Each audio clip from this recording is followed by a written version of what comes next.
Okay. Theoretically, I'm live.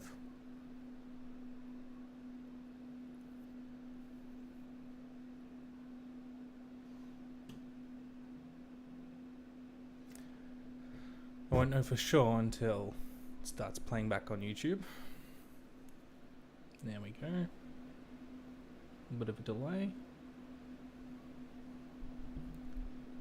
Okay. Theoretically, I'm live.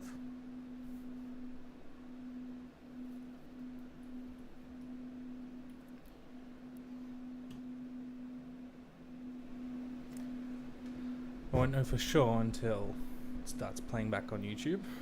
I'll turn up the volume. There we go. A bit of a delay. Hello, everyone. Hello and welcome to the theoretically first of the Sweeney live streams. I feel like if you start live streaming, there's going to be an obligatory beginning where you have to sort of just apologize for everything being bad, right? I won't know for sure until everything's going to be bad. It's playing back on YouTube. I'll turn up the volume. There we go. Nothing's going to work. Half the stuff already doesn't work. Hello, everyone. Hello and welcome to the theoretically first of the Sweeney live streams. I feel like if you start live streaming, there's going to be an obligatory beginning where... Can you guys tell me how the sound... You have to sort of just apologize for everything being bad, right? I won't know for sure until everything's going to be bad. It's playing back on YouTube. I'll turn up the volume. There we go. Nothing's going to work. Half the stuff already doesn't work. Hello, Echoes. Everyone. Lovely. Hello and welcome. Let me know how that is.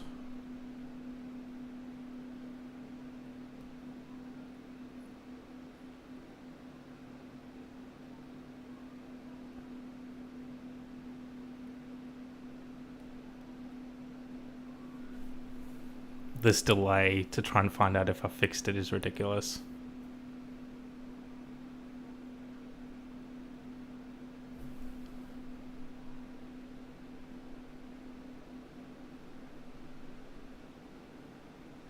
Fixed, beautiful. Alright, that delay. This is ridiculous.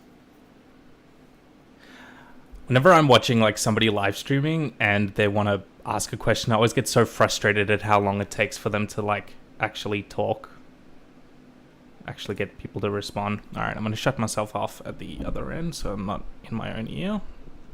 Okay, hello and welcome. This is going to be first live stream. Just to sort of test drive and see how things are going.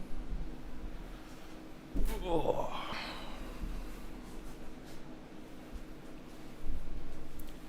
We have got 46 people watching live. Beautiful. Where in the world is everyone from and why are you awake?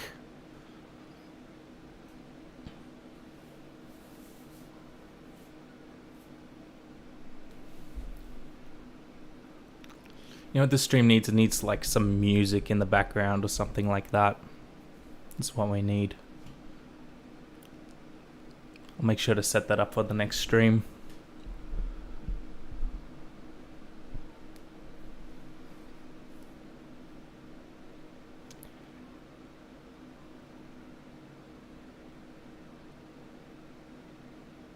I love how the little goal tickers at the bottom are just saying like sample goal. Like, I have no idea what I'm doing. Okay.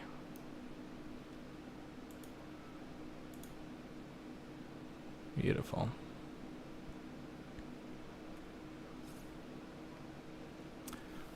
Georgia, USA. Yeah, you must be in the middle of the night.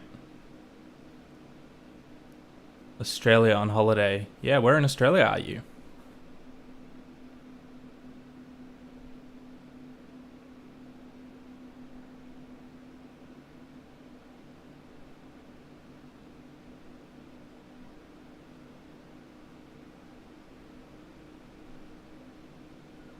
Yeah, this is new. This is new. Nat Frog. I'm hoping to make it a regular thing. I have no idea. I just, I'm feeling like a little bit of a chill live stream to sort of end out the week. Play some games, have some fun, have a chat. There's supposed to be a storm coming in the afternoon, so I'll probably have to end the stream before that happens. We'll see how we go.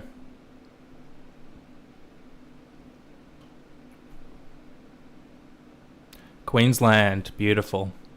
Must be hot this time of year.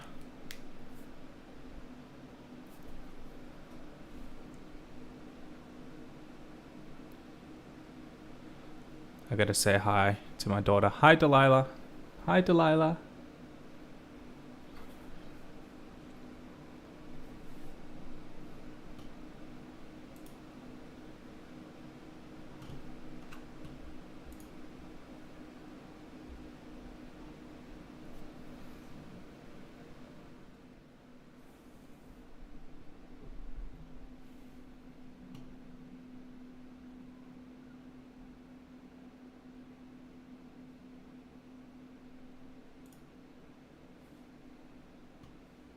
Michigan, Baltimore, Alabama. I've got the Americans representing. You guys are supposed to be asleep. What is going on?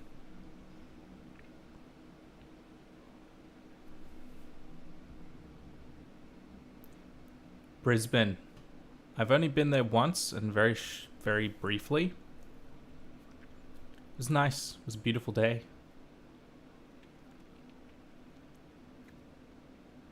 Although I have to say the traffic is insane. North Carolina. Kolkata, India. Represent India. Beautiful.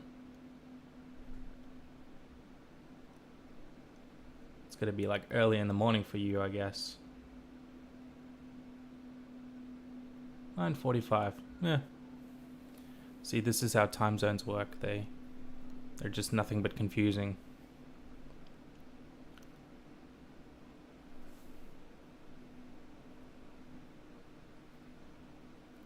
Oh yeah, Thanksgiving. Well, it's a good time to stream then, I guess. If you Americans are all awake.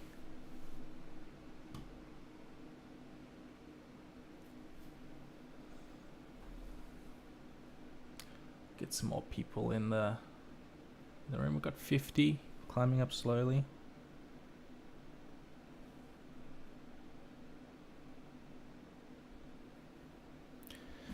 Been working on trying to set up these live streams, upgraded my internet, that kind of stuff. It's actually kind of hard. Don't know what I'm doing at all. I know how to do one thing. I know how to animate, and that was it. Like I was like, I'll make an entire YouTube career out of this. And I didn't even know how to animate that well. Learning live stream, that's a whole new thing. I got a question. So I'm having an issue with these test widgets. They don't make a noise for me over my headphones, but let's see if they make a noise for you.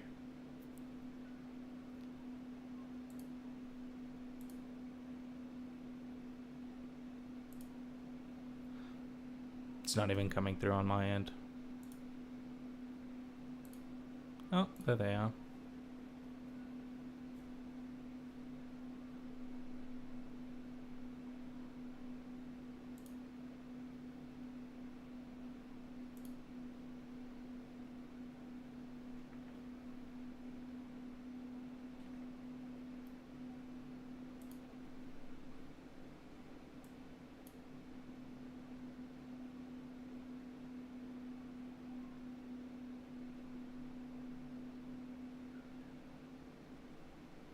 Test that again.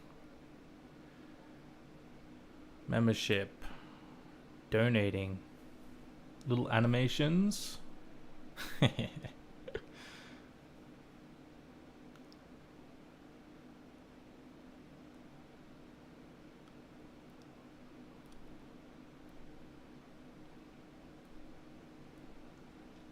Yeah, no sound. Alright, well, that leaves something for me to figure out until next time.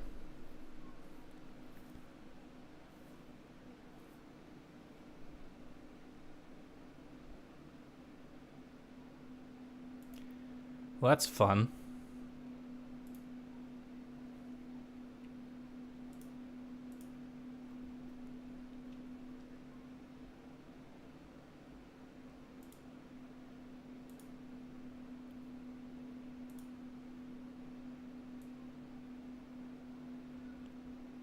Very professional. Getting half the stuff sorted on the fly.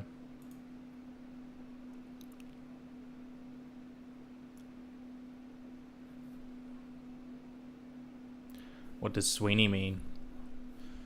I don't know. I think it's contested. I think one of the theorized meanings of it is little hero or small hero in Irish Gaelic.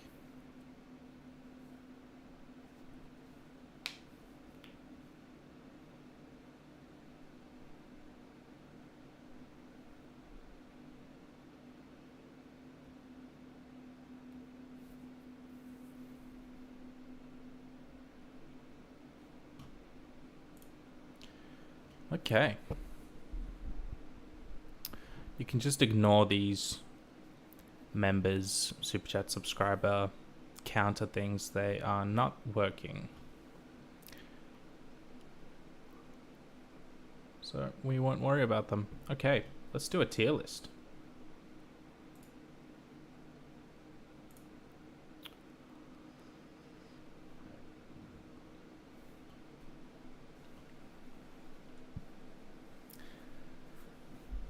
Irish? Am I Irish? I'm not from Ireland. But I guess I must be if you go back far enough. Mostly English. But my English heritage hails from Liverpool, which has very strong Irish roots. So that's probably where the last name comes from. Yeah, pronounced Sweeney. I mean, I do say it at least once per video.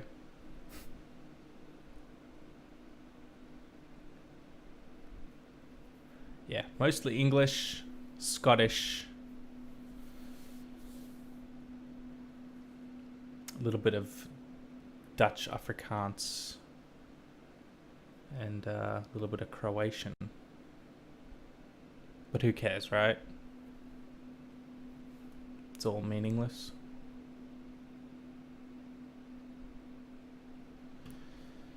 Okay.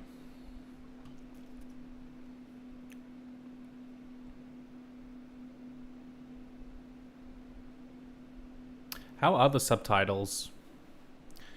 The auto-generated subtitles are getting better and better these days. Hello, Omar the Goat membership. You are a member.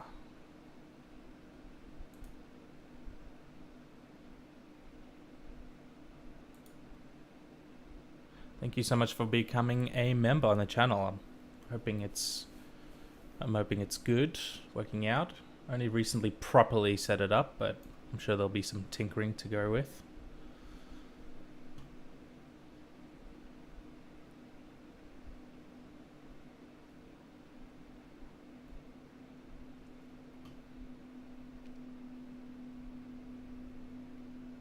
Okay. So today I thought we'd have some fun and do a little tier list because that's everyone loves a good tier list, right?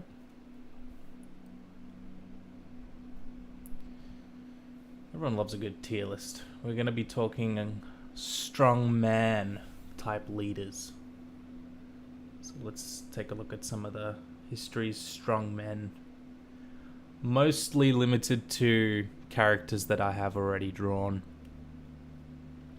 But there's some extra ones in there that I haven't done a video of. Got Alexander the Great in there. Alexander the Great. F tier, right?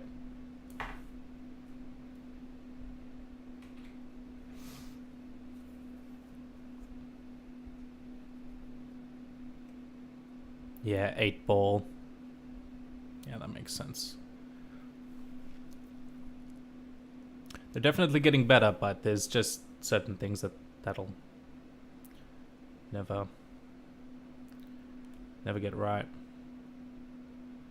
What a boy. Thank you. Thank you so much. Thank you for watching.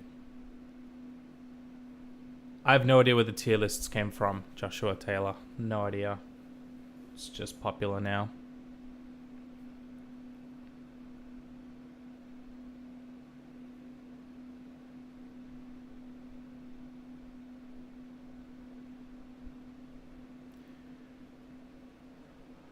Nut frog. Strong. What do you mean define strong?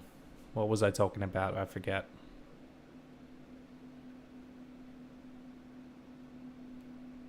Strong men. Right. The entire premise of the video. Yep. Oh, stream. Whatever. Alright. Strong men. That's just like a sociological, historical theory. So you got these strong men, right? Like the strong men make history. So throwing in a really large stone into a pond is going to make a bigger splash than a little stone in a pond, that kind of thing. Bradshaw Studio, welcome. Hello. Another member. Thank you so much for subscribing, becoming a member.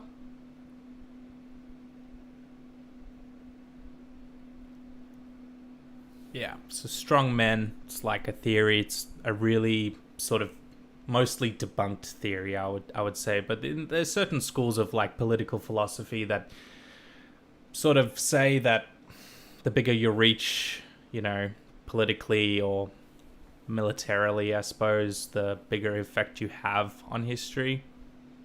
It's a sort of very reductive way to look at the course of history because it allows you to sort of look at the great men, as it were, the great figures of history, the Joseph Stalins and the Alexander the Greats and the Genghis Khans, and sort of try to ascribe a lot of what happens in the world to their actions. Whereas the more modern scholarly view of history is that it's complicated. It's a million little decisions happening at the same time, and those can be grouped together.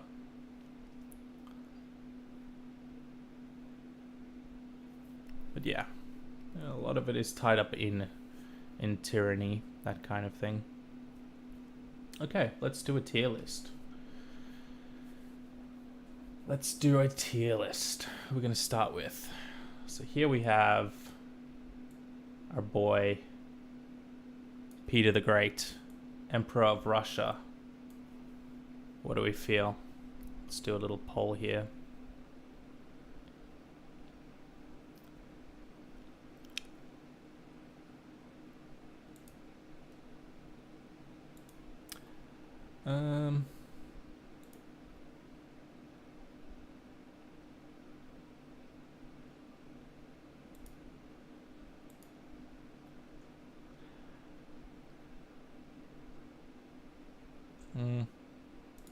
Let's not worry about the poll.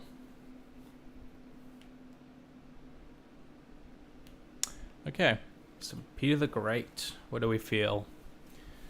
Sort of put Russia on the map, as it were. Brought us out of the Mongol era. Took Russia from being like a backward land of barbarians, but also ruthless, autocratic. Couldn't see the wood for the trees. Oh, the forest for the trees. Couldn't see the forest for the trees. Spent so much time sort of on his own rule and what he wanted Russia to be in his own lifetime that he neglected to think about Russia's future. A lot of his institutions were undone in the decades after his death. Peter the Meh. So what's meh? Like B tier? C tier?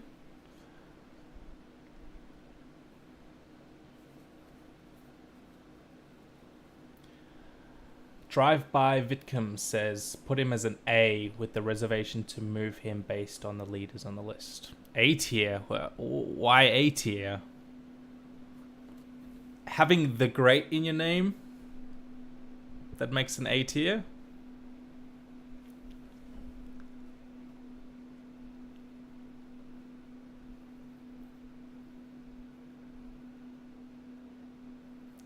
Joshua Taylor. Oh, it's 100% gut feeling. There is no accurate historical analysis here at all. This is the criteria. The criteria is, what does the vibe feel like? What does history say about the vibe of Peter the Great? Meh, C tier. I'm gonna take that. Nobody else is gonna comment. Nobody else is gonna fight you on that, at least not yet. It's going to C tier. Got Peter the Great in C tier. Kadeem Franklin agrees, C tier. You don't think Putin exists without Peter? I guess so. Explain yourself. Do a thesis. Defend your thesis.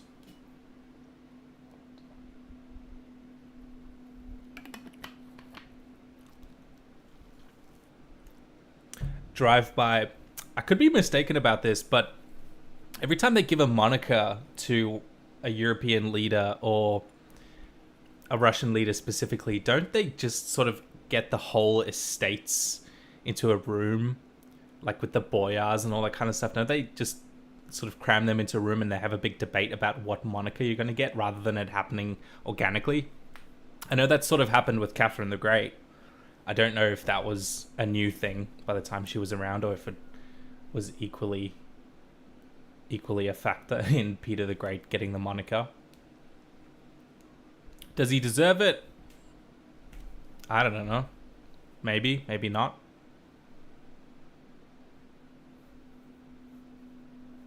How do you pronounce your name? Kadeem Franklin. How do you?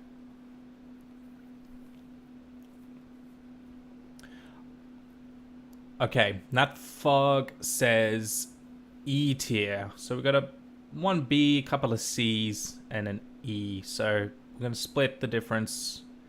It's probably a C. I won't put him in D. We can move him later if we want. Reserve the right to change our mind. Okay. Let's go. Let's move on to Catherine. Actually, let's get out of Russia for a second. I'm sick of Russia for obvious reasons. Kadeem. Oh, perfect. Beautiful. Alright. Let's talk about Genghis Khan. Genghis Khan. What do we reckon? The great Chinggis Khan.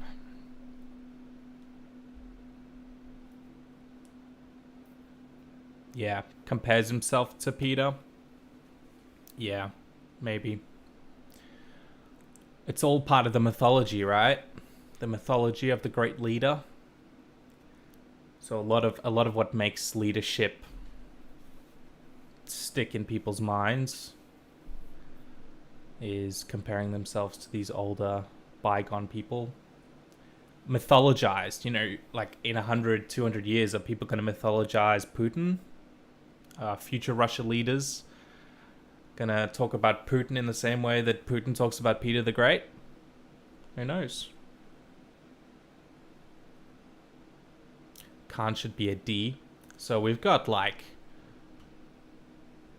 you know, killed a lot of people.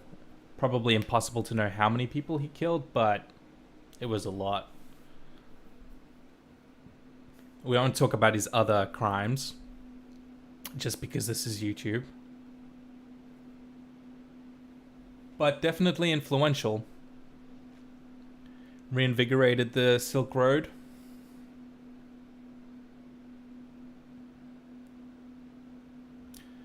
Yeah, 2% of the world descended from him. Yeah, I've heard that before. That a significant portion of the Asian continent is descendant from the great Genghis Khan, because he not only did a lot of certain things you can't talk about on YouTube, but also had a lot of wives and a lot of concubines. Maybe not wives. I think he only had one wife.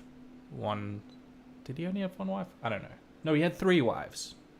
One before he was Khan. Who cares? Let's leave that for the historians. This isn't a historical channel. Who needs history? Who needs to get things right? S or A. Omar the Great says S or A. All right, you're a member, so your opinion counts for double. Somebody else said D, so that might be somewhere around an A. He was tolerant of different religions. Yes, he was, but he wasn't like to be sort of awarded for that opinion. That was opinion that was quite common to his religious branch. He's sort of the philosophies that had extended out into the central steppes by the time Genghis Khan was around was, I believe it's called Tengrinism. And the idea that Tengrinism is parochial. I think the word's parochial.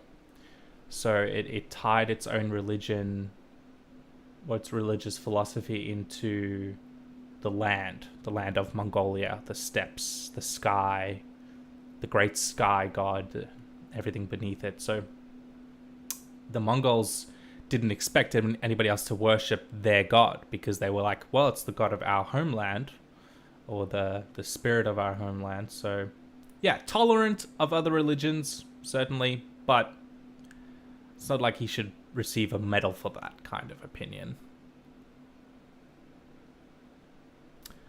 Oh, Roman Ball is coming in with Peter the Great S tier. Oh, controversial opinion there.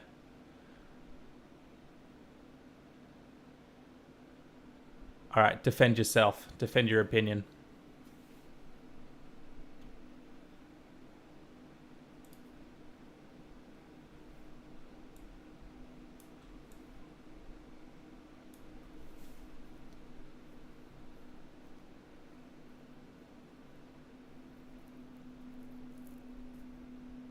Hope my fan's not too loud.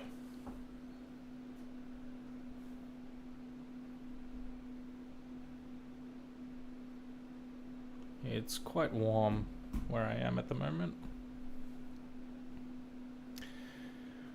Okay, I'm going to do a poll, because we can't seem to agree.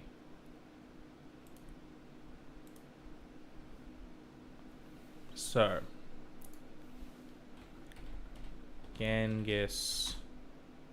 How do you spell his name again? Genghis Khan. Hopefully I've spelled that right.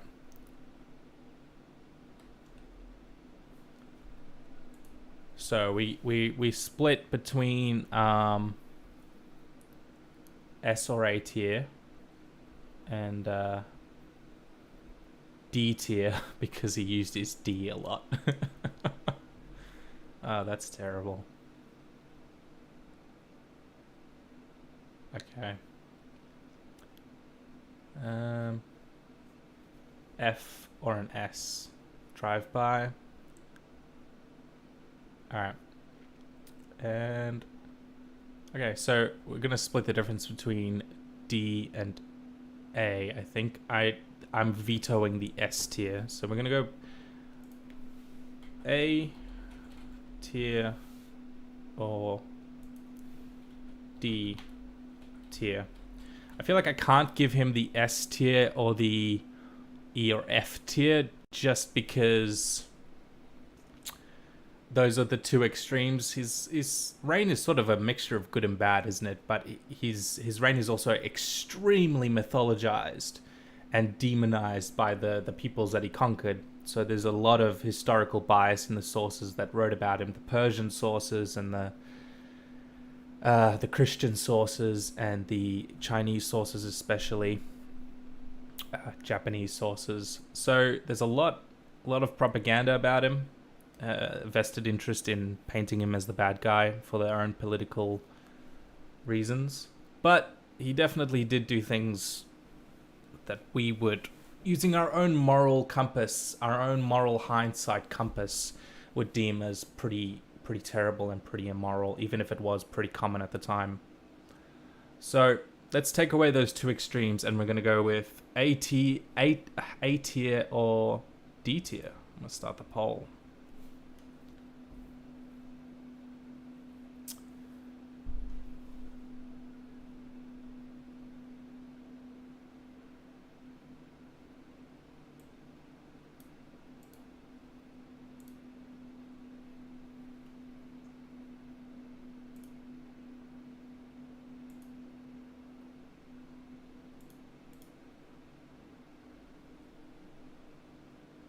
All this talk about sauces is making me hungry.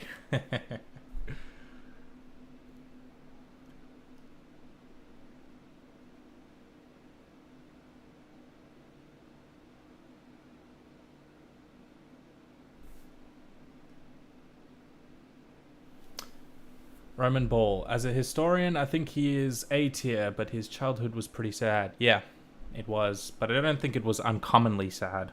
I don't think he had an uncommonly difficult upbringing. I think he had a difficult upbringing. But again, you have to acknowledge that, like, somebody once said to me that, like, 50% of history is propaganda. And not in a way that you have to throw it out because it's meaningless. It's more propaganda in the sense that it's creating a mythology, a mythos around these great figures of history. Every single one of these people has a mythos and a mythology around them, because we like to look back on the past as sort of clear and simple, with these people who are fighting either bad guys or good guys, and yeah, we don't like to think about the moral complexities of their time, and we don't like to think of them as being real humans with real flaws and that kind of thing. It's just our modern hindsight lens, our modern historical biases make it difficult. I'm sort of rambling. If you want me to shut up, just let me know.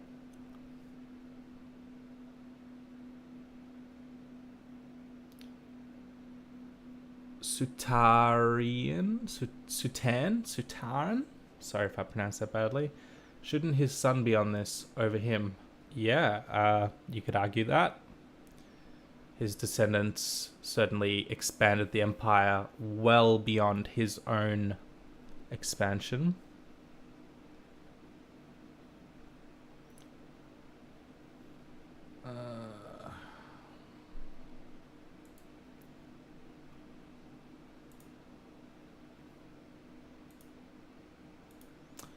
So let's end that poll there. Let's see what we got. It's 66% A tier. Alright, you have spoken. A tier. Boom. Genghis Khan. A tier. For whatever it's worth. Whatever that means. Who are we next going to move on with? Gonna go Tito. Joseph Broz Tito, the father of Yugoslavia, the leader of the partisans, or at least a leader of the partisans. I don't quite remember. Nobody use me as a source if you're writing a paper, because I don't know what I'm talking about.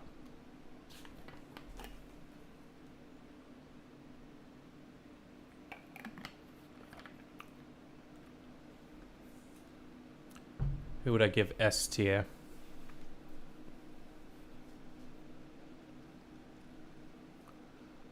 Interesting question.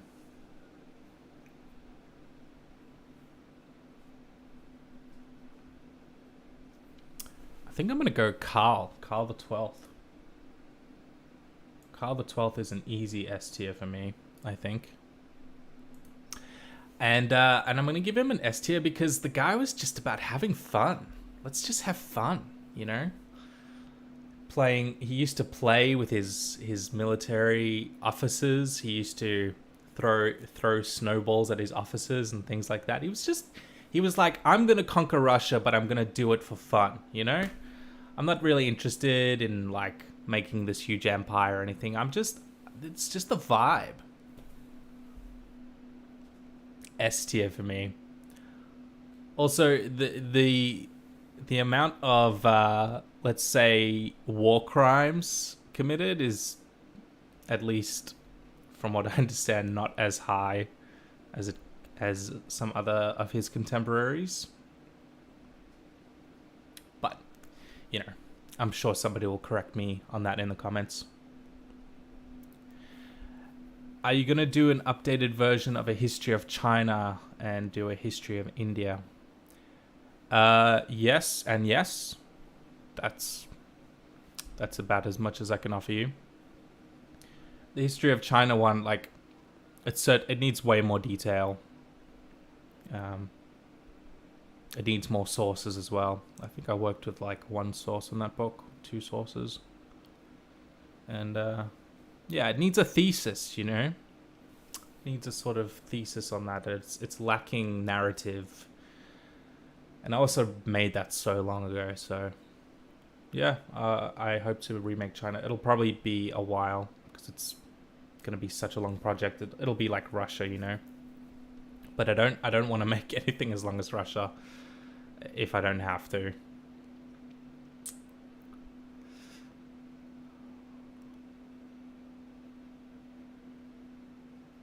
Yugoslav friends would say yes. I guess it depends on who you're talking to, because Yugoslav romanticism certainly puts Tito up at S. Okay, I'm going to give Tito... Oh. I'm going to give Tito like an A tier. Because he was kind of a unifying force during a time when the Yugoslav peoples needed it. He led the fight against the Ustasha, the fascist elements within Yugoslavia, and he was part of the Yugoslav resistance movements. I think. I'm gonna double check some of these facts.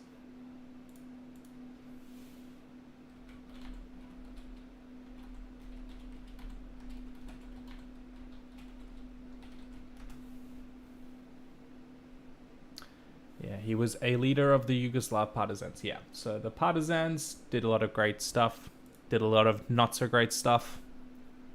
That's kind of what happens in World War II and the post-war era.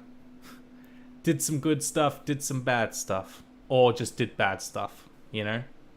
So I'm gonna go with A tier for Tito, just because you know, he had a vision for a multi-ethnic united South Slav state, which, you know, if that leans to your persuasion, that's good. I think unity is always gonna win points for me over division. Depending on your political persuasion, if you think that people should be separate, hey, I'm probably not going to change your mind. But I think unity over division is always a good thing. And also, the leader, he was a leader in the third way of politics during the Cold War era. So I think that's great. I think that's pretty good in my book, knowing very little about him. I mean, I did read up on all of these people, but they were either very long ago, or I've forgotten things, and, you know, can't hold on to all of it forever. This is purely fun. Purely fun. In fact, let's give this a little edit.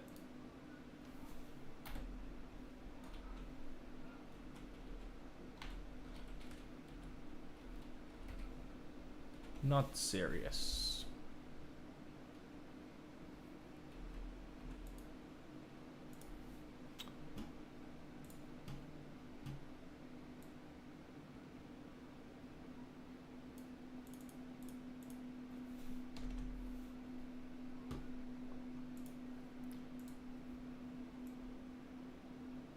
Movie magic. Movie magic. Gets to see behind the scenes. Not serious. Not a serious tier list.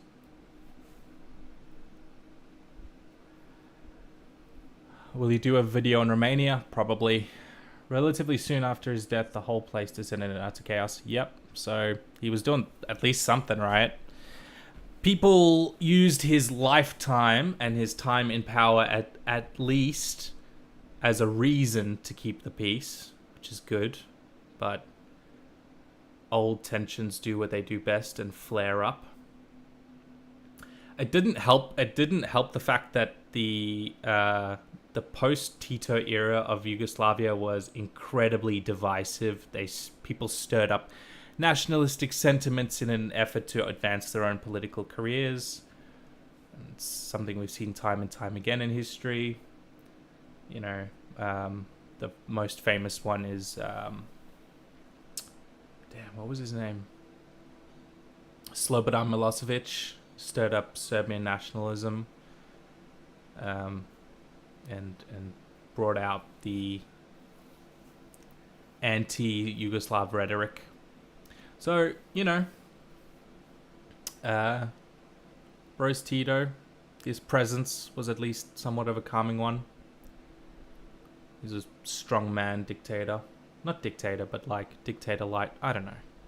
Somebody else write a paper about it.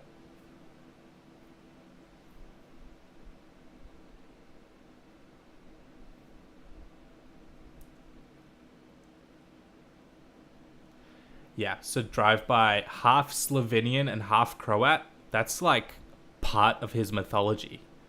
This idea that he was, you know, he was a part of two specific categories of Yugoslav peoples coming together and uniting under against the odds to form a united leadership within Yugoslav politics. That's part of the mythology, right? Like, whereas the reality is that there wasn't the idea of being Croat or Slovenian was had a lot of gray area to it. People didn't think of themselves in those ways that they do now. Like, in the age of nationalism, people started thinking of themselves as Croat or Slovenian, but it wasn't quite as simple as that. He grew up like on the border of what those two countries are now. And the two villages where his parents came from were very intertwined in their day-to-day society.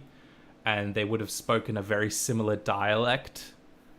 I forget what the dialect is called, but his parents, you know, it's like, oh, you're born on that side of the border, therefore you're this or that side. And I think that's a good thing and a mythological thing, because it sort of shows you that, like, it doesn't matter. Like, lines on a map doesn't matter. You know, a lot of Croat and Slovenian nationalism has its roots in Catholicism, like being Catholic. Croat was like a synonym for Catholic, and Slovenian was a synonym for Catholic, but like a Catholic that was heavily influenced by sort of Alpine, German, Austrian way of life or law and stuff like that, far more politically tied into the Holy Roman Empire. But yeah, I think that creating that mythology was probably a good idea. Probably did a lot more good than it did bad. Because creating the mythology is kind of unavoidable, right? Kind of unavoidable. We're creating mythologies every day these days. People who are alive are mythologized.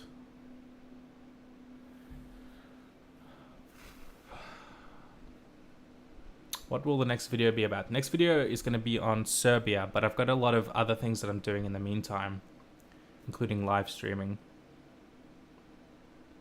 Do you want an India? Yep, I'll get there eventually one day. All right.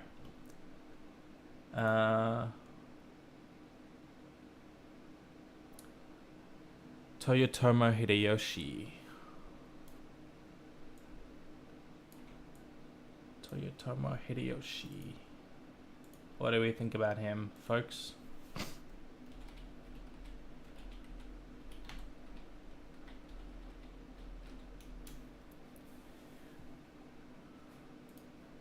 They've erected statues of him in Japan. Let's see, what does our friend Wikipedia have to tell us? Good old, terribly unreliable Wikipedia.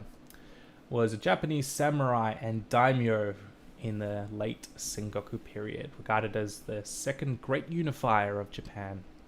Yeah, so he was at the end of the Sengoku Jidai, the Warring States period of Japan.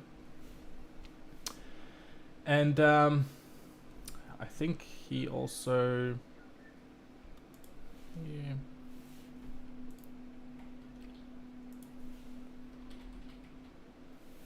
Yeah, also led an invasion of Korea.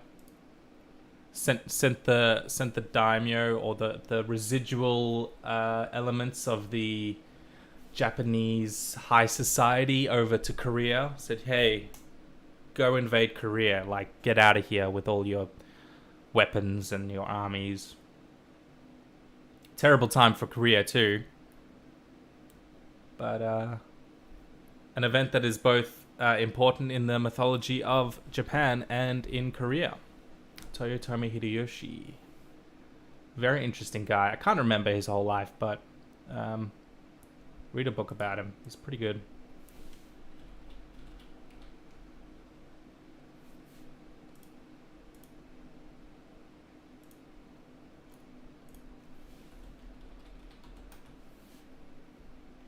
Can't remember the book I read about him.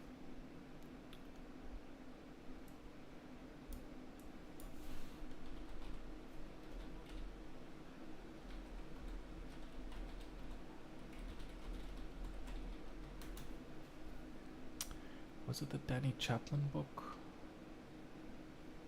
Might have been the Danny Chaplin book.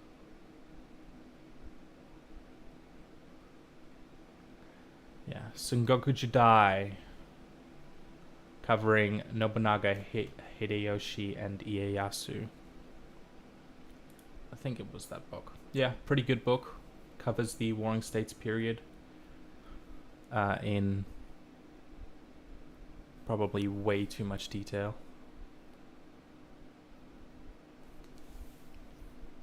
Nobunaga was better. Ooh, shots fired.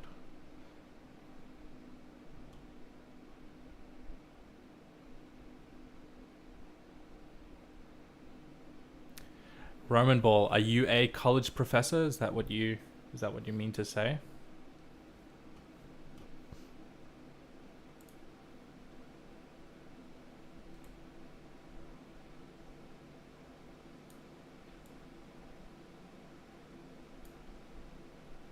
I'm going to put him in A tier. If somebody wants to disagree, let me know. Tokugawa Ieyasu, Toyotomi Hideyoshi.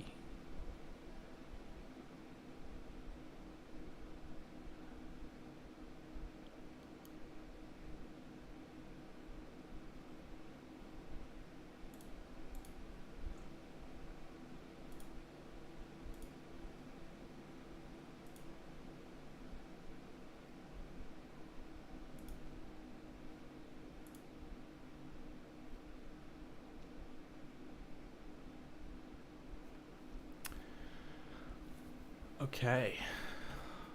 What do you teach, Roman Ball? What's your... I'm guessing Roman history of some kind, because I'm incredibly perceptive.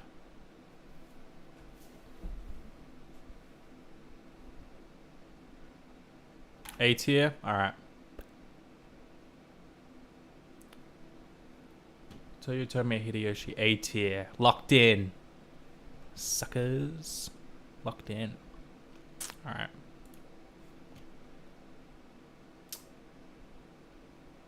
Juan Perón. Let's talk about Juan Perón. A very complicated figure with an entire political philosophy behind him called that followed in his wake, called Peronism, which I do not remember anything about. Welcome to the Sweeney channel. Teach Russian history, Chinese and Indian and Roman history and world. Awesome.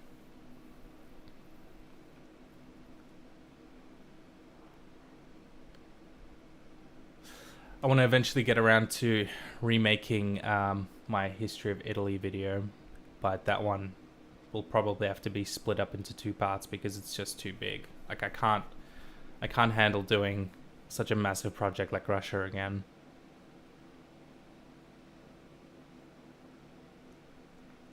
But I'd love to do like a history of Italy from the Roman and pre-Roman period,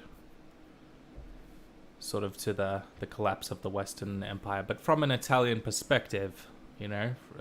So much of Roman history gets tied up into what was happening in the periphery, in the provinces, and the legions and the barbarians and all that kind of stuff. A lot of the focus is lost on what was happening on the Italian peninsula, where the modern nation state is. Might be interesting. Victor Emmanuel II. Yeah, very interesting guy.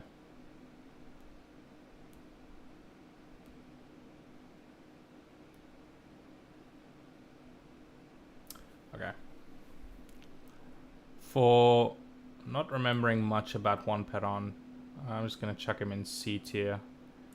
Influential, but probably not the best guy.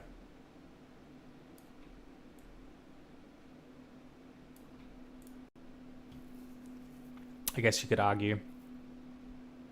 A lot of the descendants of like modern day Argentinian politics is split into a very like Peronism versus anti-Peronism faction, because he had this sort of weird, unique blend, big tent policy in his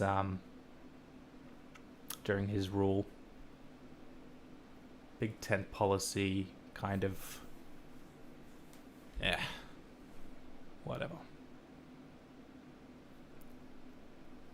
Learning a lot from this stream. Learning what I need to do and what I need to improve, for sure. Next time will be a lot better, he says.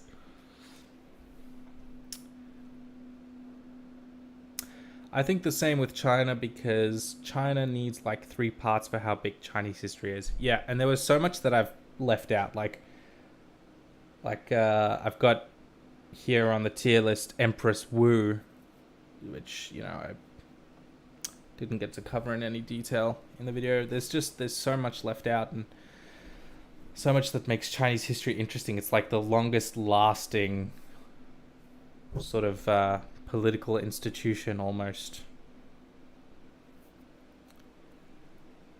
Perón is complicated for sure. I'd say he's middle of the road at C, but I don't know enough of the inside info to make a good assumption. That whole dictator thing again. Yeah, drive-by. That's true. And speaking as somebody who made a video about him and read lots of books about him, I also don't know. I have no opinion, because it's too complicated for me to understand right now or remember. Welcome to the Sweeney channel.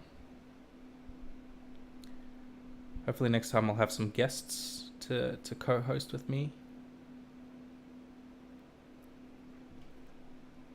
It'll be fun. Little end of the month live stream. History of Iceland video was great. Thank you. I'm glad you enjoyed it. Three Kingdom period is my favorite because some students like listening to me explain. Also, I do show some of your videos for my classes. Thank you. I'm glad you show them, as long as they don't reference me as like a, you know, but the Sweeney channel said this. You have an Icelandic wife. Iceland is an awesome place, and I'd really want to visit. It's kind of interesting how these like Icelandic sagas were recorded by these Icelandic chroniclers who weren't necessarily Christianized at the same rate, or weren't as influenced by the big powers of the Holy Roman Empire and the Pope and all that kind of stuff. So when the Scandinavians who remained on mainland Europe were adopting things like writing and the Western style education system and integrating into the Christian world, They basically went in headfirst and just became these sort of crusader states and leaders of carrying the cross to the infidels and that kind of thing, and didn't talk much about their own past besides like casual past references to their barbarian past and their pagan past, whereas the Icelandic chroniclers had a time of a unique time to record this past Scandinavian identity and the sagas and the religion and all that kind of stuff with a lot of distance, so you can't take it all word for word. Heavily mythologized, but very interesting and unique way of preserving information.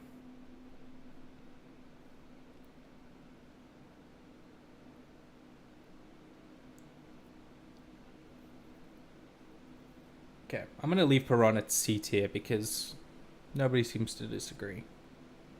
One country I hate teaching in world history is Persia, so I have to study stuff and write on my notebooks to remember most of these Persian leaders' names because there is many.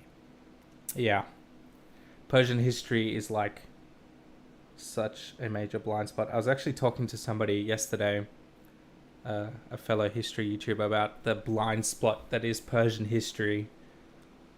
We have loads of sources of people from the outside of the Persian tradition talking about them, and we do have Persian sources, of course, but we would have so much more if the current Iranian state opened up its study to the world and archaeology and that kind of stuff.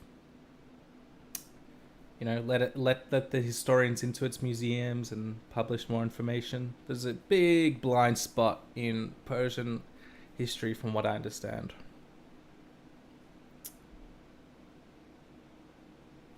Better visit Iceland before it breaks in half. Recent geologic events are reshaping the country right now. In our lifetimes? Probably not, right? Or is it gonna like Krakatoa just break apart like in the middle in a huge volcanic event? Because like Iceland is sort of tectonic plates moving apart, right? Which created the island. Welcome to Geology with Sweeney. Okay, next we're gonna go Catherine. Look, for her influence, she's probably pretty high up there at like A tier. That would be my guess. But she also did some terrible things, which you have to like deduct a few marks for. She's definitely part of that, like, stirred up these ideas of Russian romanticism and romanticizing Russia's past and glorifying Russian Orthodoxy and its successor as the Third Rome. Catherine believed in the fundamentals of autocracy, but she believed in enlightened autocracy, which is a fancy way of saying,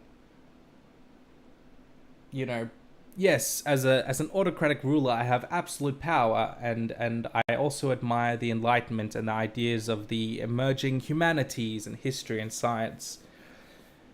But that whole democracy thing, yeah, I think it's better if we're all enlightened.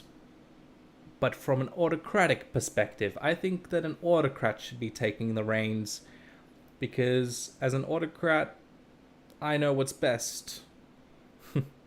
Which is kind of a staple of Russian history. Greetings from Poland, Łukasz. She wasn't she ethnically German? Yes. She was born in, I think, Stettin. Stettin? Is that correct? I need to look at a map. I don't remember, but yeah, she was born in Germany.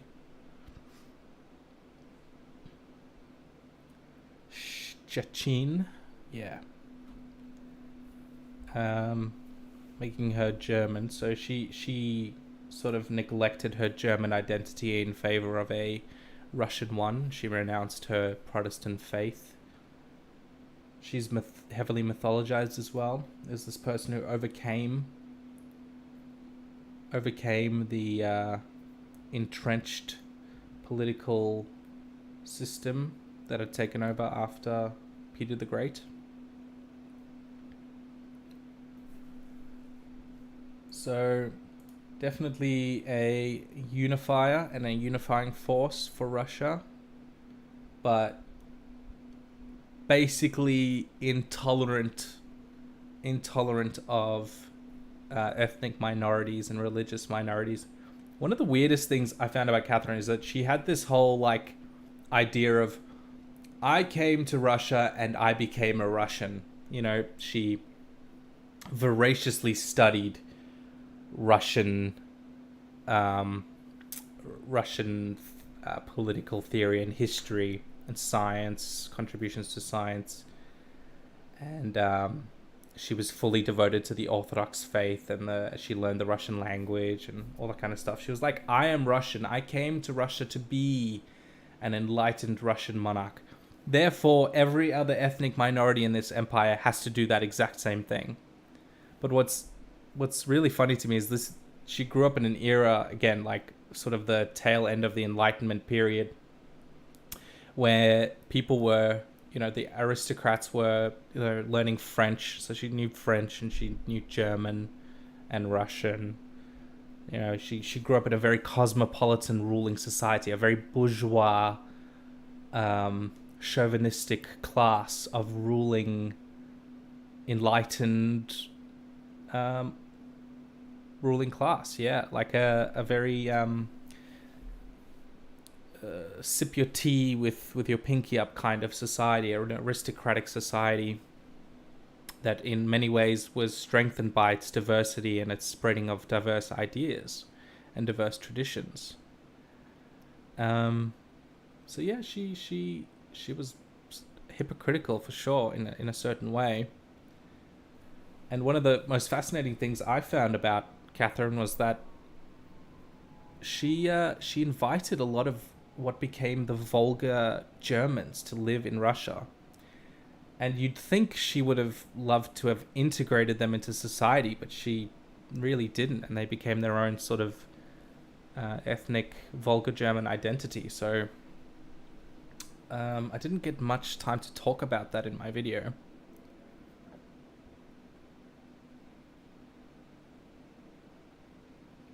Kind of a fascinating chapter in Russian history.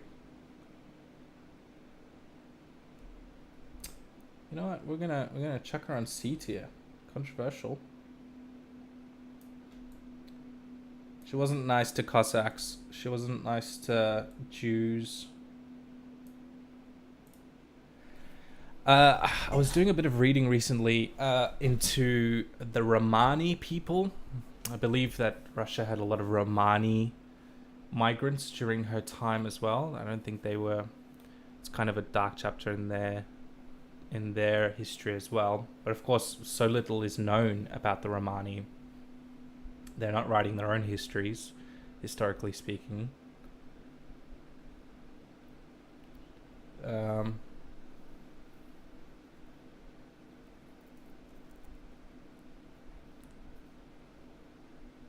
Yeah, let's go with C tier.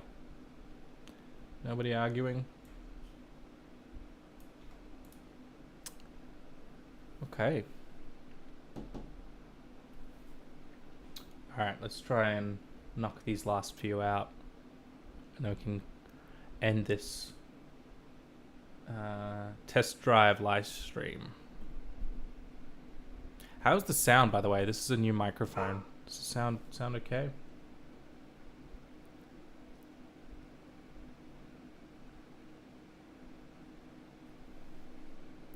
Yeah, inspired by Voltaire.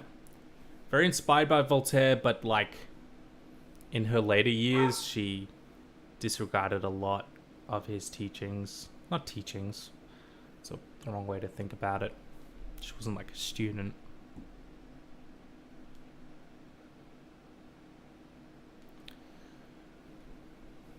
Good sound. Beautiful. Lovely. Thank you, Sun Jojo.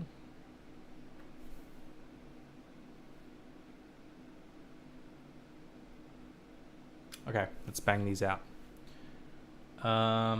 Empress Wu of the... I don't remember. Tang Dynasty? Was she Tang Dynasty? Why am I blanking?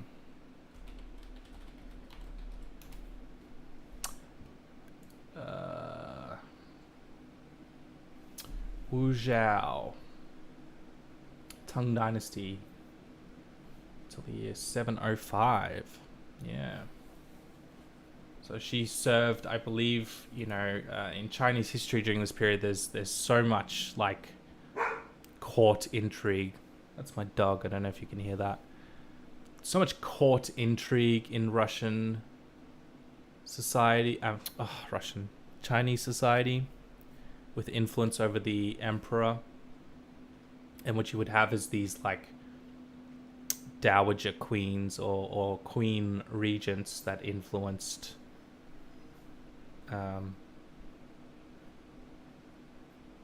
the emperor.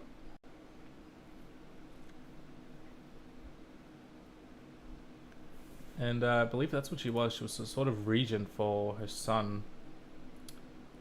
Okay. Yeah, she was one of the highest rank. She was the highest ranking wife in his circle of wives.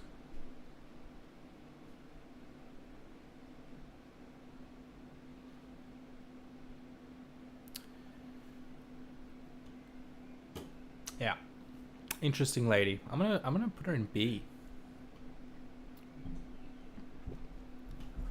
Knowing very little about her, remembering very little about her. See, this is why I need guests on the show, so they can fill my knowledge, fill my gaps in knowledge. Help me remember what I would otherwise forget. See you, Roman Ball. Thank you for stopping by.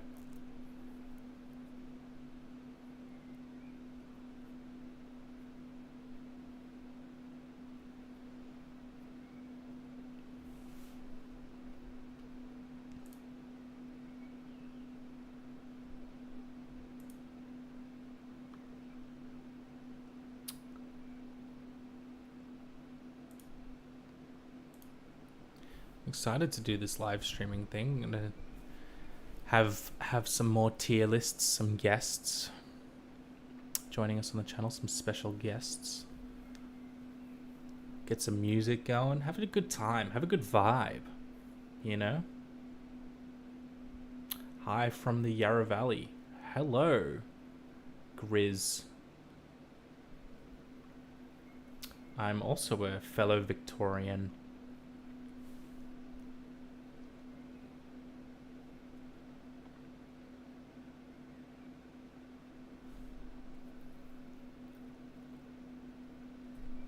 Okay.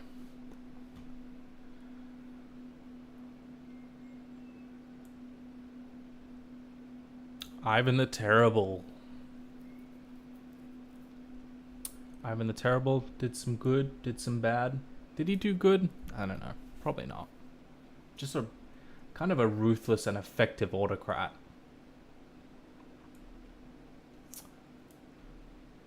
But pretty falls down pretty low on our modern moral compass, let's say. Accidentally killed his own son. Should probably lose some points for that.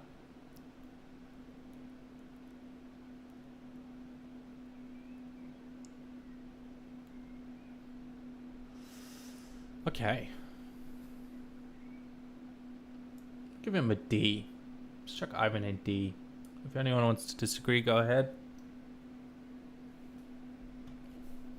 Very itchy. Sorry. Churchill. For all intents and purposes, probably not a very nice guy. Pretty terrible to work with. Smoked like a chimney. Drank like a fish. But was an iron leader when Britain needed one. Did not appease Hitler. Did not capitulate to Hitler. Didn't want to become a client state of the Third Reich, or risking a land invasion, however likely or unlikely, risking a land invasion of Great Britain during World War II, but held out and had an outstretched arm, at least publicly, to the colonies, and aided in solidarity with the colonies, with Australia, with Canada, promising to stand by them, India, although not particularly fondly remembered by Indians in Indian history. Churchill W. He's got to be an A tier, right? Terrible guy, but like incredibly effective leader. He created like a wartime cabinet in Parliament, to sort of a united wartime cabinet, where sort of a united cooperative effort in the war against Hitler's Third Reich. Pretty interesting. A figure that looms very large in history. I need somebody to disagree, you know? We need some back and forth here. Charles de Gaulle. I suppose Charles de Gaulle is like the Winston Churchill for France, sort of leading this this French government in exile.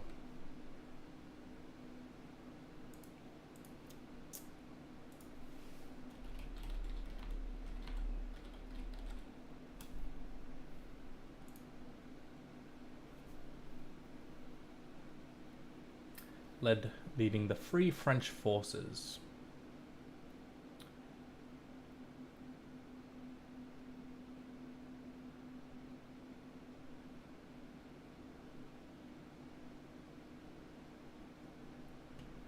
Yep. Interesting guy. Not particularly well remembered by Algerians.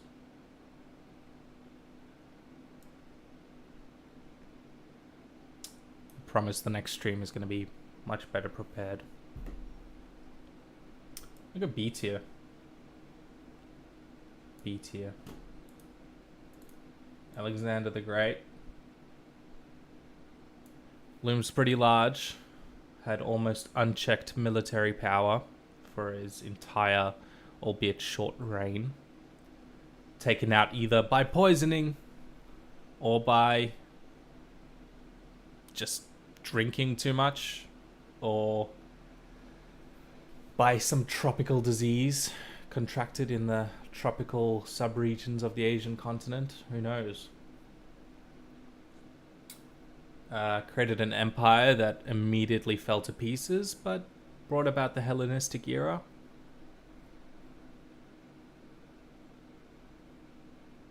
I mean, unchecked political power, unchecked military power, in large part as a successor to his father, Philip of Macedon,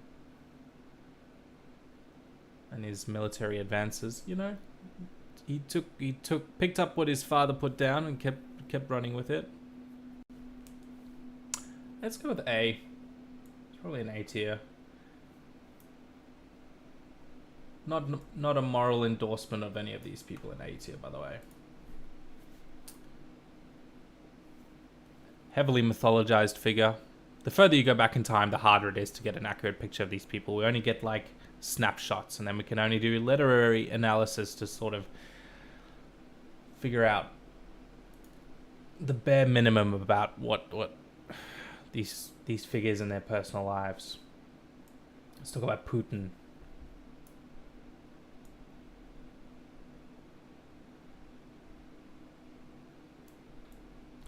Putin's the kind of guy who's like writing his own history book, you know? He's like, I don't need to die before they write a history about me. I'm starting right now. That's Putin's idea of history. Probably led Russia in some way for the last 2 decades.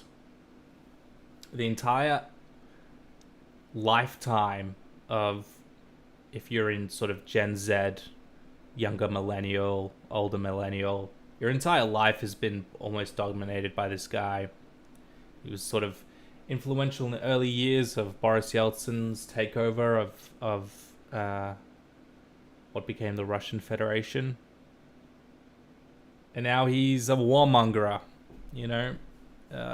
invaded the separatist regions of Nagorno-Karabakh and South Ossetia in Georgia, Syria, and then, of course, the annexation of the Crimean Peninsula and the invasion of eastern Ukraine. If you've been paying attention to the news. We don't like news. We like history. Boring. F tier. Come back when you're dead, Putin.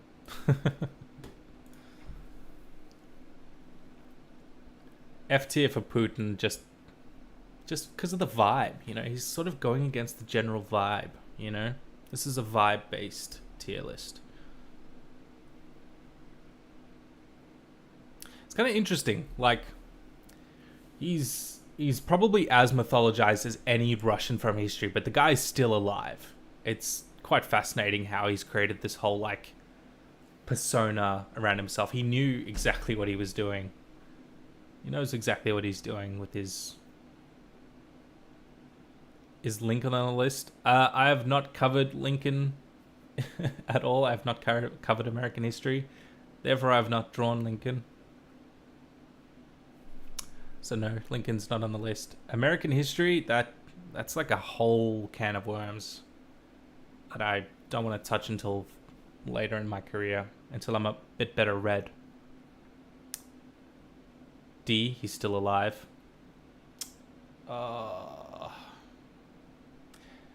Again, he has almost unchecked power. Putin. Almost unchecked power in the sense that he has led this coalition of strongmen type administrative advisors and administrative roles in the government and the military, sidestepping the pretense of the Russian parliament. I forgot what the name of the Russian parliament is. But no matter which role he occupies, prime minister or president, whether he's the head of government or the head of state, he's occupied basically the exact same amount of power in his political office. I remember hearing a little anecdote about him. I can't remember if I read it in a book or saw it in a video, but like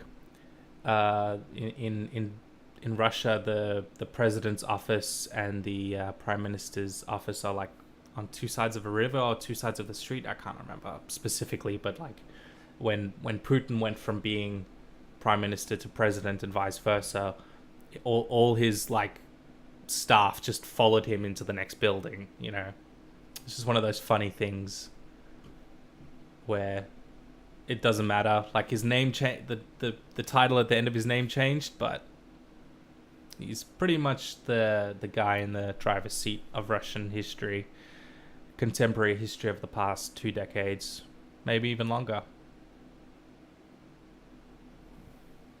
So subjective drive-by. Yeah, everything.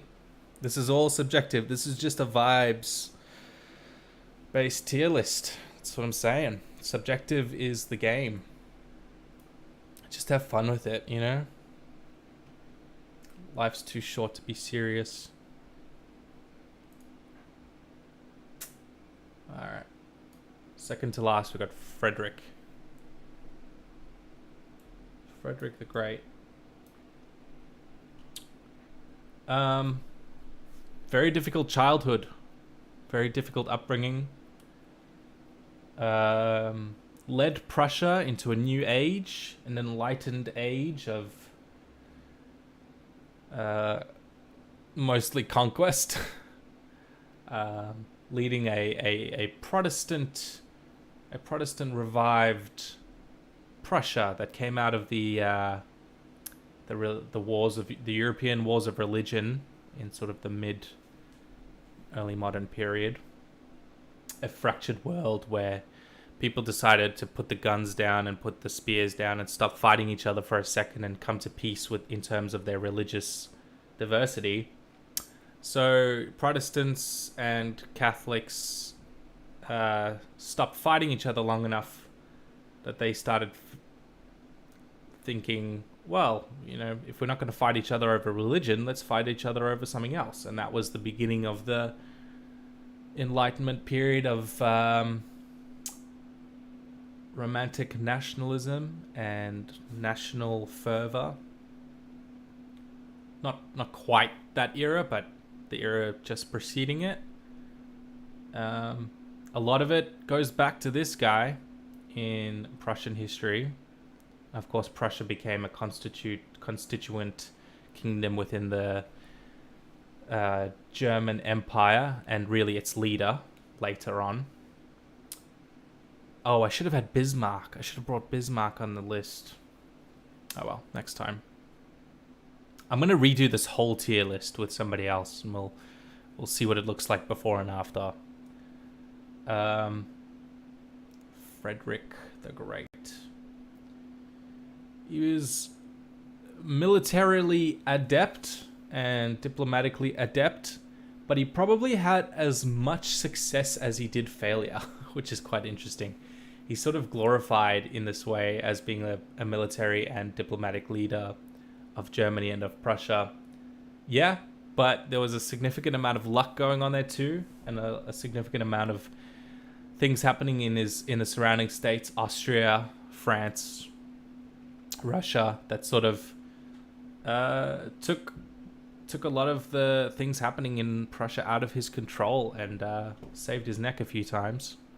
His nephew, Peter the First or Peter the Third or Second, I can't remember, Catherine the Great's brief husband, pulled Russia out of the war against Prussia at one stage just before he was defeated.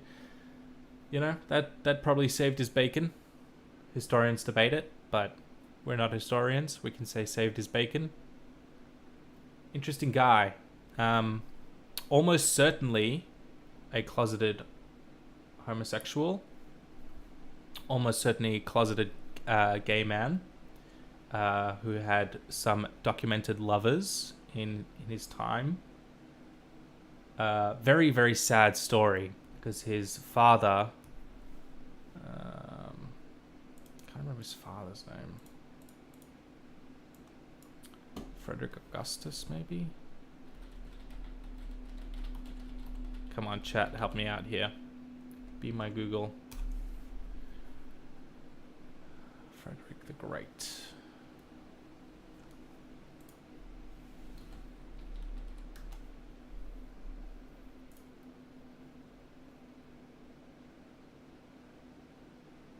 Yeah, Frederick William, before him, was the strong man of Prussia. He was an intensely masculine figure, and he didn't tolerate anything less than masculinity, or his idea of masculinity in his son.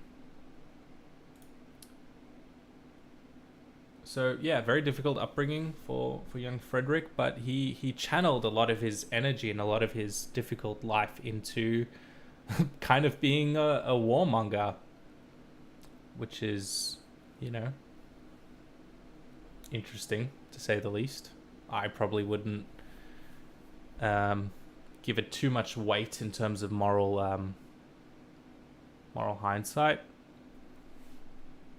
This guy got so mythologized by later German romantic national writers and historians. He was admired by Otto von Bismarck, and of course admired too by Adolf Hitler. If the writings are to be believed, he had a picture of him in his office. Ironic, because of Hitler's detestation of homosexual men. and his that part of Frederick's identity has been buried a lot, because of the mythology that we talked about, the mythology of creating Frederick the Great. He's a figure that certainly looms large in a time when there were loads of large looming figures. This is a time when Catherine the Great was his contemporary, and also Maria Theresa, the Empress, or partially recognized Empress of the Austrian Habsburg Empire. Aloha from Hawaii. Hello. Yeah, what do we think about Frederick the Great? I'm kind of leaning towards S tier, honestly.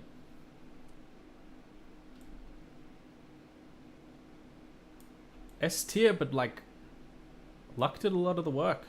I wanna say, it feels like luck did a lot of the work. Slonche, Sotuna, Slonche. To you too.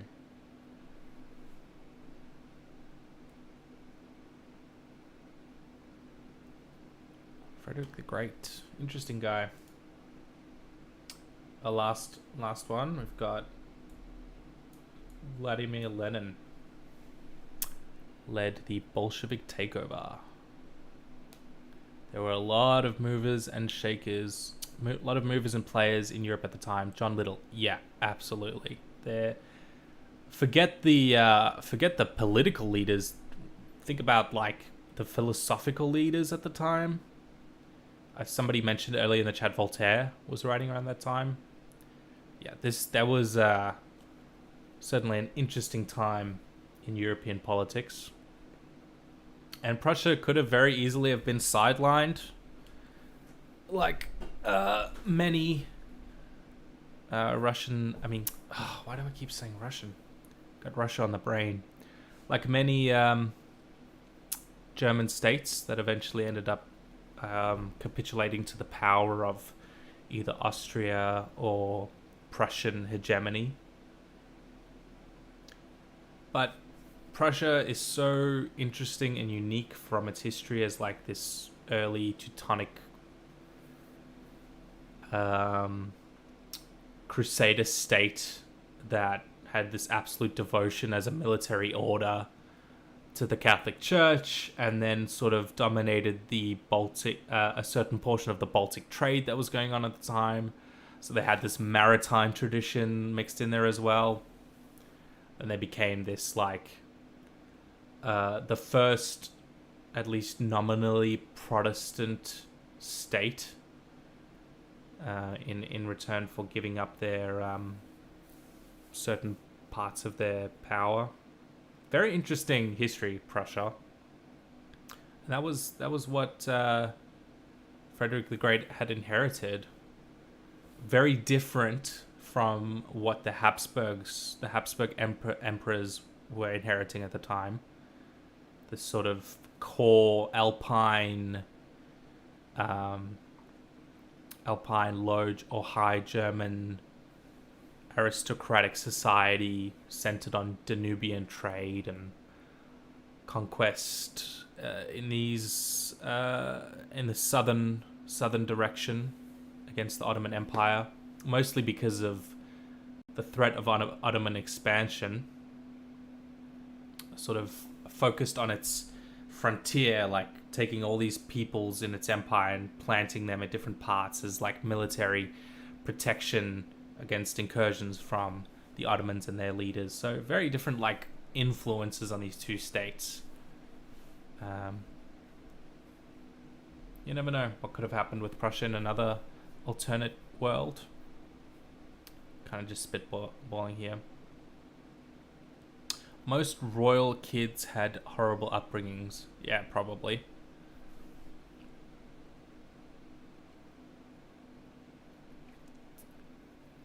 Alright, so what are we going to do with Lenin? Led the Bolshevik Revolution. Was an early writer in socialist circles. advocating for a strong centralized state, sort of espousing on the ideas of Marx. Karl Marx wrote the Communist Manifesto, which was just one in a school of thought at the time. So socialist schools of thought were a lot older than Marx, obviously, but the idea of focusing a state's energy on people, on its citizens, was certainly a new idea at the time. But nobody really agreed on how to get there, that kind of thing. Or even if they could get there in the modern construct of a nation state. And Lenin, in many ways, did do that in the confines of a nation state, within the borders of what becomes the USSR, what was the Russian Empire. Brings about this brutal civil war, this conquest of the whole of the former Russian Empire, minus some territories. And his framework of what became Marxism-Leninism. It's very, very difficult to look at the snapshot of Vladimir Lenin without looking at the snapshot of the revolution beforehand and the interwar/war period afterwards during the Second World War. Like, it's hard to sort of isolate this sort of picture of Lenin and his life without thinking about the abuses of power that happened under the Bolsheviks and the war crimes committed by them during the Civil War. Revolutionary politics, revolutionary history, it's never simple. Incredibly difficult to read into. And to understand.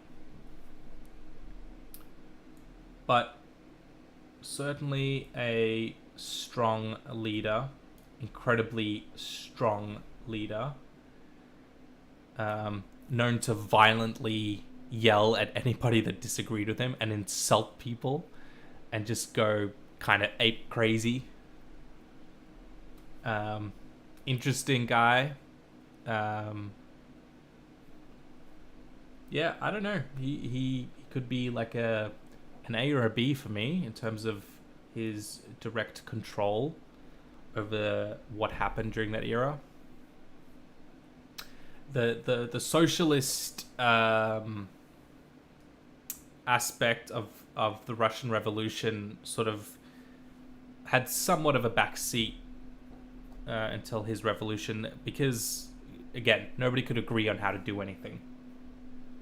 Civil administration had been taken over by various aspects of Russian society, like the Soviets, the workers' unions, sending in these representatives to smaller Soviets and that kind of thing, in just a way to like say, hey, we just need to get stuff done. We'll get in a big room and we'll talk about it. And the provisional government, who was this ostensibly the interim government after the revolution, had measurable differences in power to the Soviet administration that happened at the time. A lot of their power was non-existent in the first place, it was sort of hamstrung in an administrative way, which is kind of interesting because a lot of what the Bolsheviks said in their mythology was like, we need to rise up against the provisional government because the provisional government is a lame duck. It's not doing anything. It's not doing the right things. Meanwhile, it probably didn't have like that much power to begin with. It didn't really have the ability to execute the will of the ruling class, as it were. And Lenin just came in and sort of threw out everything and threw his toys out the cot and sort of took control and took the reins from there with a network of support in the Bolsheviks. And that makes him extremely, at least, if not capable, at least he's got the energy of capability. He had the He had he thought he was right. He was like, I know the right way to do these things. He's like a chihuahua that like can't really hurt you, or, you know, doesn't have a lot of power, but thinks it's got a lot of power. You know, these are terrible metaphors because obviously he had a lot of power, but he just had a raw energy associated with his leadership style. Yeah, it's between an A and a B for me. That's a good point, Grizz. His influence is still reverberated around the world. Yeah, if we look at the a lot of the A tier people, so we've got Genghis Khan, not so much Tito, but in a way, so certainly during the Cold War.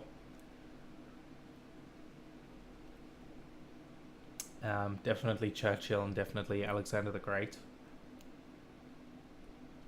Yeah, definitely a major time in history. Presided over a major time in history.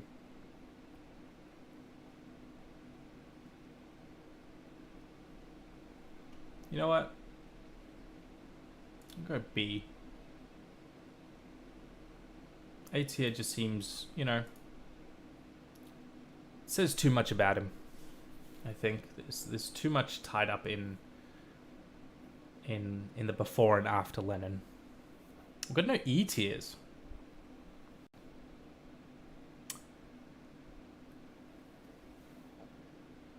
Never think much of needing to name a city after yourself. Yeah, I was gonna say, like, I don't think he named the city after himself. I think that happened after he died, if I'm not mistaken. Same with things like Kaliningrad. Kaliningrad, I believe. Yeah, I don't remember. And there was another one. I can't remember the other city that was named after a Soviet leader. And then, of course, there was Stalingrad. But Stalin was very much alive when that happened. So you can think about that motivation. Okay, we need to do some shuffling, and then we're going to end the stream. And I'm going to work out the kinks for next time. Let's do some shuffling of this list. So we've got S tier, Carl the 12th, also known as Charles the Great. I think he's called the Great in Sweden. I can't remember. But Frederick the Great. We've got A tier. We've got Genghis Khan, Joseph Broz Tito, Toyotomi Hideyoshi, Winston Churchill, Alexander of Macedon, Alexander the Great. We've got Empress Wu Zhao. We've got Charles de Gaulle, Vladimir Lenin, all in B tier. In C tier, we've got Peter the Meh. We've got Perron, and we've got Catherine the Meh. And then we've got in D tier our good friend Ivan the Terrible. And in F tier is Putin. Putin looks so lonely down there. Who's an A for you or an S, Grizz? Did you say already? Oh, Lenin. A or an S? Maybe an A. It just feels too high. Could you put him in like B plus? B plus. B plus for Lenin. I mean, honestly, you could probably put Alexander the Great in a B plus too, considering the same criticism could be said of him, that so much happened in the before and the after his short reign, and yet he was that big rock in the pond, right? He made a really big splash in the pond. I don't know. Stream was pretty good. Thank you, Drive-By. Yeah, considering it's not very well prepared. But it was fun. It's fun to just chill. It's Friday. It's going to be 5 o'clock soon. watch some movies, just enjoy the Friday. Gonna be December soon. John Little, Lenin was important to history but failed. Yeah, maybe. I think you could say that for... You could probably say that for every single leader on this list, by the way. Like, if they came to life and saw what happened to the nation state that they built, or whatever, the political institutions that they'd built, even like 100 years after their death, all of them would probably be super disappointed and think that they failed. But that's kind of just maybe human nature. Thank you for an intelligent stream. Oh, glaze me up. Thank you so much. Grizz, B+. Awesome. I'm glad we agree on that. All right. What other shuffling do we need to do? We've got Empress Wu in B. She's probably in a B. I don't know enough about her. I've forgotten too much about China. I researched it so long ago. We need some Chinese historians in the chat. And then we've got Charles de Gaulle. Love him or hate him. He's probably a B.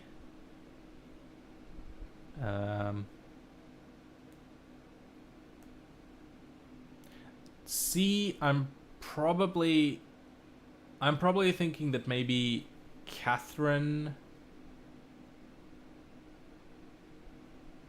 can maybe go up like C+, I'm thinking. Just in terms of her reach, you know, this extensive reach where she may not have been consistent. She may not have been consistent in her policies, but she was consistent in thinking she was right. So, when she wavered, she was steadfast in wavering. So, whatever that's worth.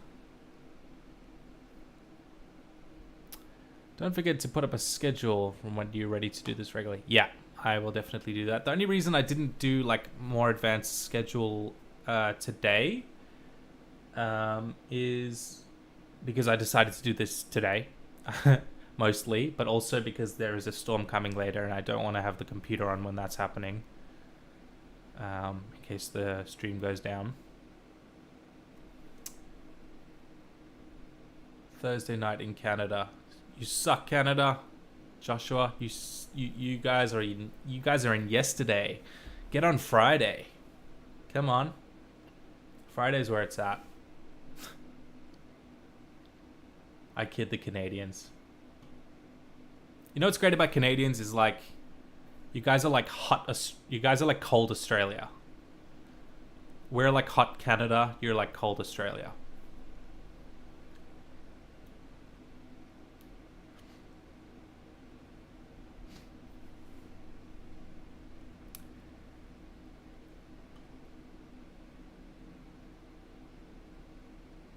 I'm going to move Toyotomi Hideyoshi down, I think, to B tier.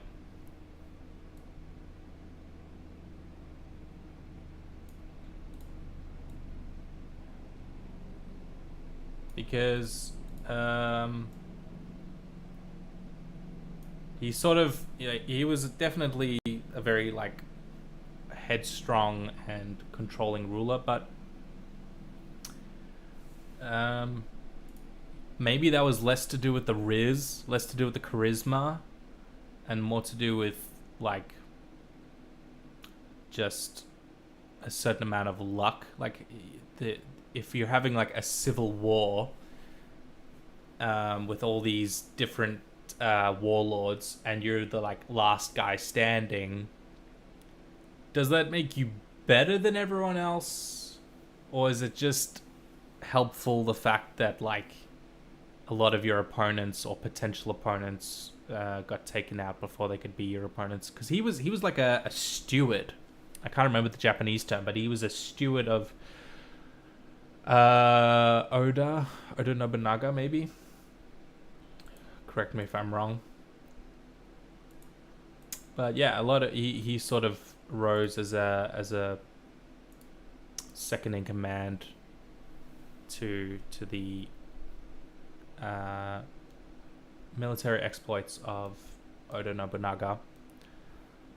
So, right place, right time, certainly. But he did have some very strong leadership style.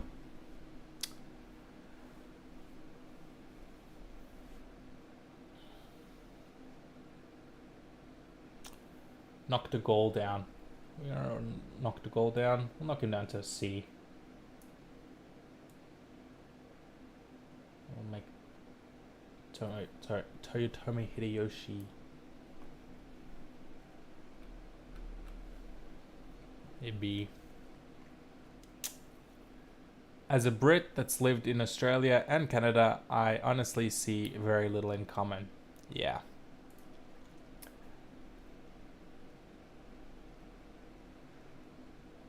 I've heard that from people, and I've also heard the opposite from people.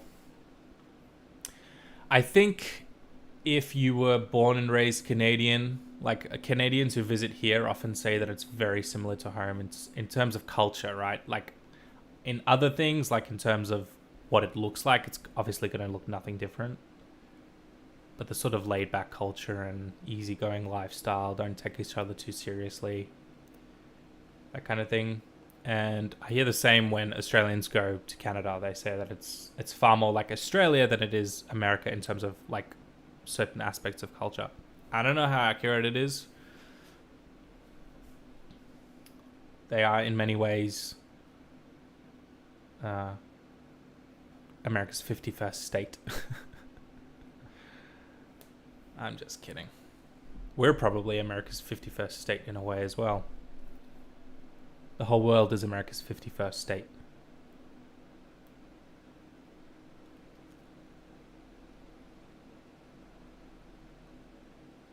Grizz, I am from Zimbabwe, but I've lived in Australia since 1974. My daughter recently made Canada her home.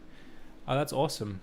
Grizz, I am from South Africa originally, so we're from the same part of the world.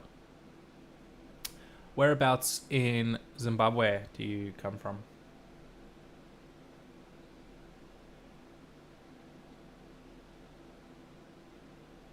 Neither Canada nor Australia have tried to conquer the world. You're welcome. It's the least we could do. We probably couldn't conquer the world, right?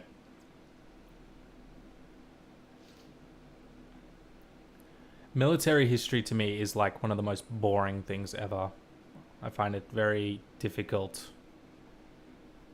I think at the beginning of my YouTube career, I tried to like insert a little bit of like military pop history just because I was trying to be successful and I thought that's what people would watch, but it was so boring.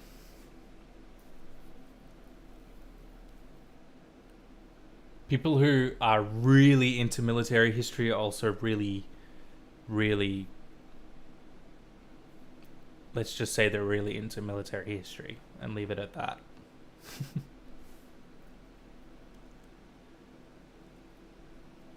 Hideyoshi created a very stable culture for a long time, but was building on Nobunaga. Yeah, that's my understanding as well. Of course, everything is more complicated than that. Nobunaga like Lenin.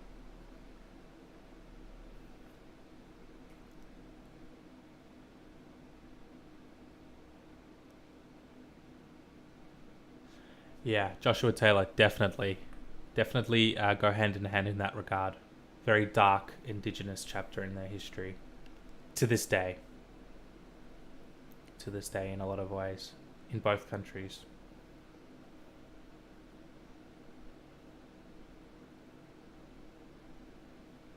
Drive by. Yeah, no. I get it. It's interesting to a certain extent for me, but like, you know, if you're talking about military history, like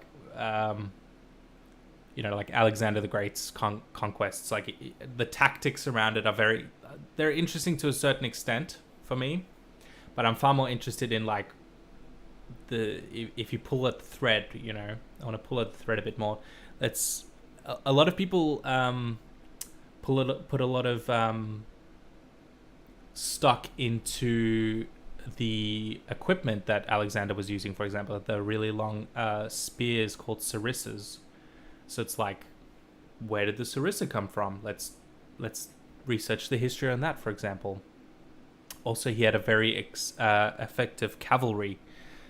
You know, were they breeding horses better? You know, I think his father, Philip II, had a lot of innovations in the cavalry, that kind of thing. That stuff is more interesting to me than the actual military history, you know, the tactics and that kind of thing. It's interesting to a certain extent, but it's not what keeps me up at night reading books, that kind of thing. I really like the sort of political theory and the sociological theory and the anthropology, as it were, like the background, the story, the technology.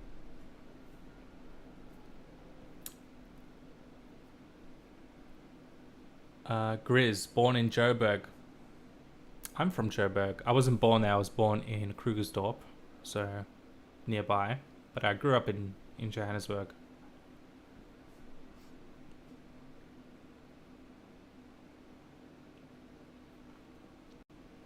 I have some family back there still as well.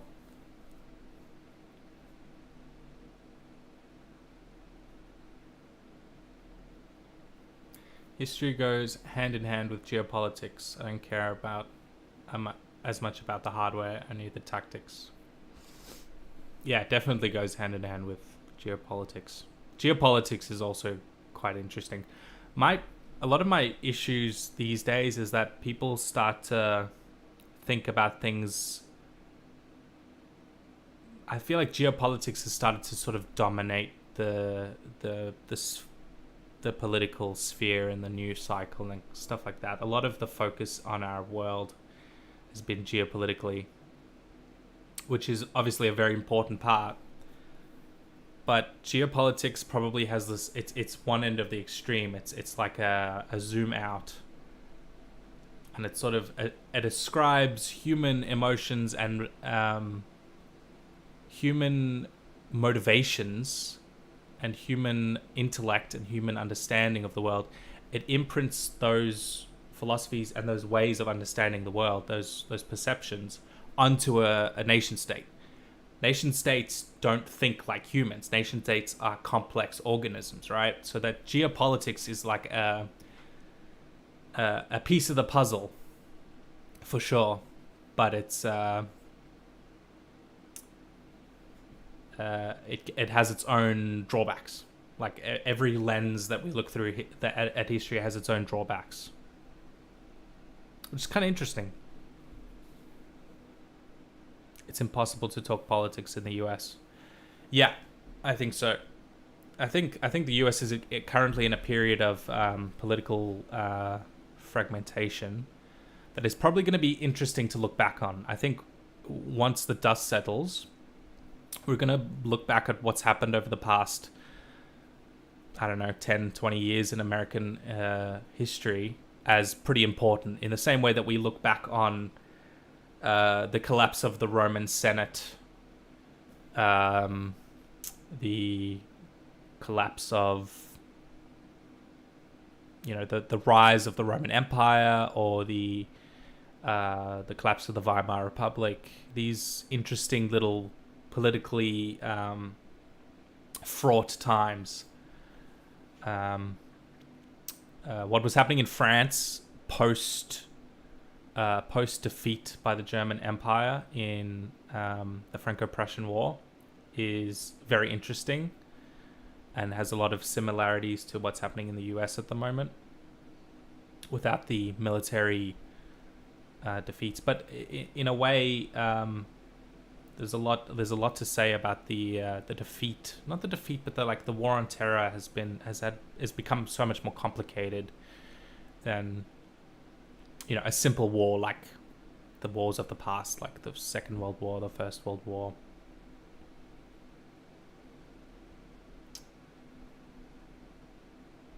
Yeah, America is definitely going through an interesting time. Very interesting time.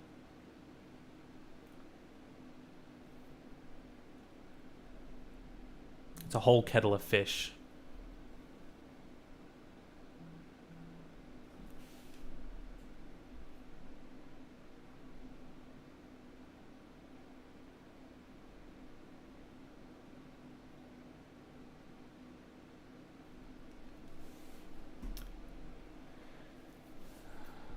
Drive by. The whole Game of Thrones aspect of world history fascinates me. Yeah, me too. There's definitely a lot there that is intriguing. Do you have any background in geopolitics that got you interested in it? Wang, it's hard to look at stuff like geopolitics through an unbiased lens, and yet that impacts our view of history, mainly in the case of modern history especially. Yeah. We tend to think, if you watch the news and you listen to a pundit, for example, or you listen to some contemporary historical documentaries or that kind of thing, people talk about the US did this, the US needed that, Iran wanted this, so Iran did that. That's a very personable and easy way to understand a nation state and the geopolitics of the world, because it's fundamentally human. I do it on my channel. It's the whole reason why my channel focuses on nation states, and from that sort of geopolitical lens, is because it helps you encapsulate the needs and wants of a group of people living in a certain place. So if you say, they wanted to exert control over the Panama Canal, that is such a loaded statement, because you have to take into account trade and transport and getting from the west coast of the US to the east coast of the US, and why they were expanding in the first place, the idea of manifest destiny, and why they wanted to exert a control over Central America. One domino leads to the other domino, leads to the other domino. I hope that forecast storm happens soon. The air is so heavy. Oh yeah, it is. It's very muggy. I turned off my air conditioner because it would be too loud in here. Drive by. Not me, no. I've just been a casual fan of history in general since I was a little kid. Yeah, same. And maps. I love maps, if you couldn't tell. Alright, let's do one last look at this tier list. Okay, so let's have a little sneak peek as to what's coming. We've got 26 viewers, so we'll cut it short soon. So got this one. Got this one. We got this one. And then a little sneak preview of a podcast that'll come in the future. So I'll probably be doing a podcast. That's what the world needs, right? Another white guy with a podcast. I'll probably be doing a podcast with another history creator. There's probably a clue located somewhere in the background here. Did that? Yeah. That animated flame in the background is stuttering and lagging a bit. And now it's stopped. Gonna have to fix that. Movie magic.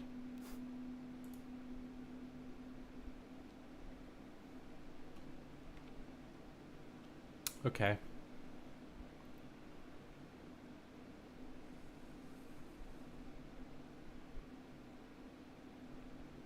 Well, thank you all very much for joining me.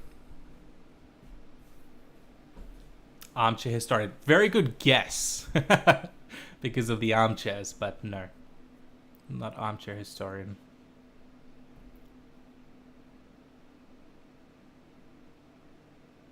My lips are sealed. Just in case he wants to back out of the project. Yeah, it'll be fun. Okay. Thank you all very much for joining me. I'm probably going to end the stream there. It's been really fun. I'm hoping next time to be a little bit better organized and to have the have all the visuals working. And we'll see you next time, and I'll schedule it so that it actually shows up. We can actually get more people in.